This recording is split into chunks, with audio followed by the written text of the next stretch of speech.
Hey, this is Dan. Welcome back to the channel. If you're new to the channel, I have a 1250 GSA and a Tenere 700 that I'm use for adventure riding. And if this is something you're interested in, we do equipment installs and then adventure riding. Please think about give me a thumbs up on the video, subscribe to the channel, and kind of follow me along. I'm over 50 and I'm getting into the adventure riding kind of lifestyle. I've been a street rider, so it's all new to me, and you kind of get it from my perspective. So today, when I bought the bike, I also bought the factory skid plate and the factory lower crash bars. I know there's a lot of talk about, do you need crash bars on this bike or not? I prefer to have the extra protection. They're pretty easy install for me.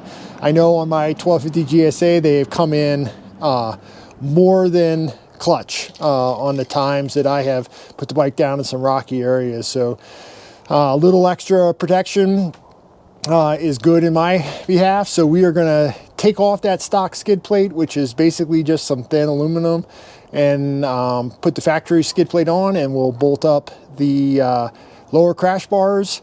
And if there's something you're interested in, please stick around for the video. All right, so here is the factory heavy duty skid plate. It's with 3/16 aluminum, and it's all pieces, and then it's all TIG welded, and those welds look really good. The only thing I don't like about it is this piece that covers the lower shock arm is plastic, but maybe it's designed that way for a reason, because if this takes an impact, it's just going to go up and go back down instead of bending and then pushing up into it, but we'll see how it goes. And then there are the lower crash bars for the bike. This should be a pretty simple install. First thing we got to do is take off the lower, or to take off the skid plate, and then the exhaust protection bracket that comes from the factory, and then we'll compare side by side what the two skid plates looks like. It should just be some 4 bolts on the bottom, and it should go pretty quick. All right, this is 4 8mm.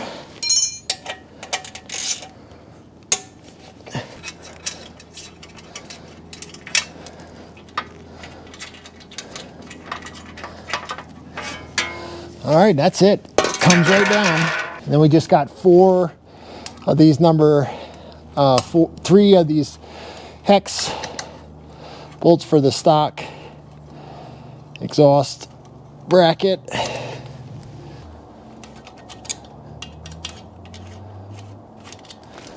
All right, that comes right off. Okay, so the instructions say put this piece that covers that lower shock bracket, and these are just 10mm nuts with lock, or 10mm bolts with lock nuts. We've already put those in, and it's going to utilize the same 4 mounting positions that the stock skid plate did onto the frame. And there are some rubber isolators that need to go in each one of those spaces, and then there is a crush sleeved washer to keep you from compressing that rubber, so it does do its isolated pieces. So we're going to go ahead and fit these in, and then we'll see you underneath the bike. All right, you can see the difference between that, and just the sheer size.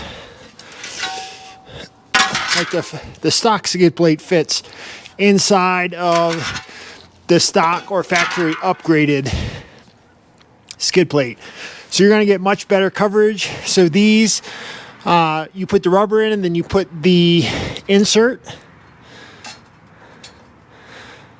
back in from this side, and then there's movement just in case we need some adjustment. And so we're going to go ahead and get this installed, and put the heat shield cover back on. Now the exhaust shield cover just goes on just like this. We're going to reuse the factory hardware, and so there is a metal kind of isolator that's used as a washer, one on the front and then one also on the back. And so we're just going to push that on. So Yamaha does provide other hardware for this, but I just prefer using the stocks, the factory stuff that came with the stock piece, just because it's probably doesn't matter one way or the other, but we're just going to use that. So remember on this, you have on this new skid plate that you're still going to have to be able to take it off to change your oil. So there is no Loctite being used in this setup. So these are 10 millimeter bolts. We're just gonna get these snugged up. All right, and then it's a 7.3 Newton meters to torque them down. Not much at all. All right, so you can see how much more protection this gives you, especially if we are to lay the bike down. And I think I figured out why this needs to be plastic, because it actually sits on that shock arm, so it needs to be flexible. So it's kind of just some protection for underneath, but otherwise it's riding on the bottom of that shock mount. So interesting design, but you know, it is what it is. It gives us at least something if we were to hit a rock or something was to kick up from the front tire, it's all going to be protected by that piece. You can see why we had to change this to give us a nice low profile. It just gives us some extra protection against the exhaust because it needed to fit within the cage of this. So I'm really happy with how all that looks.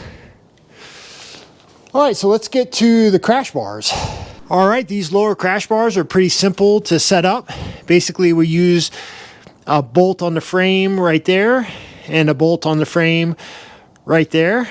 And we take those out and mount the crash bars up, put them back in, and then we have a longitudinal pipe that keeps the side to side. And those have 2 bolts, and that's really it. So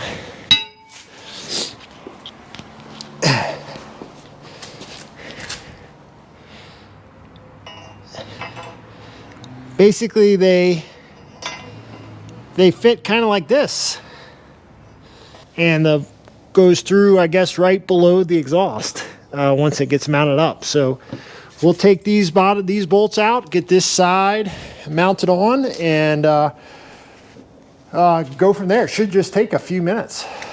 All right, so this lower guard bolt is a number 6 hex, and it does have some Loctite on it, so we'll put some more on there. And then the big bolt is a 17 millimeter.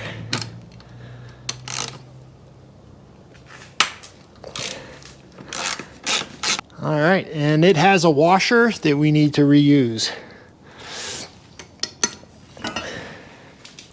So we'll get some Loctite. Again, I like this paste. I think it's the best stuff out there. So you don't have to worry about drips and dribbles. Just hand start everything. And we'll get this.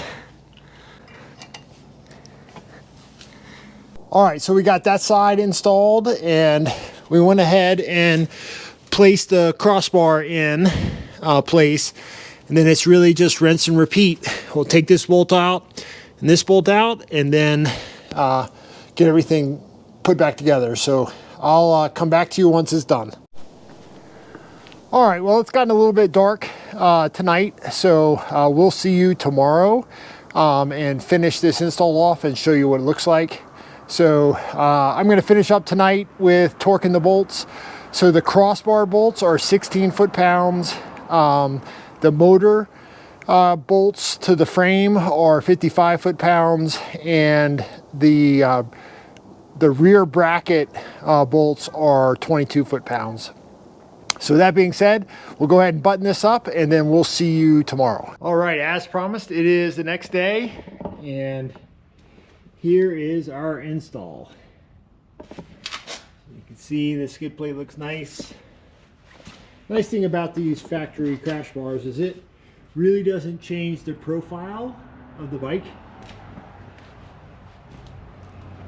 Hog's nice.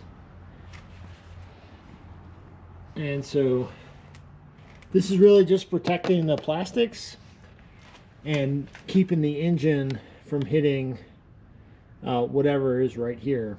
This is still exposed. I looked into some of the GB Racing kind of covers that just give an extra layer of protection, impact protection on the bike. And so we may do a couple of those for the clutch and the engine casing and the water pump. I don't know. Gotta see how things go.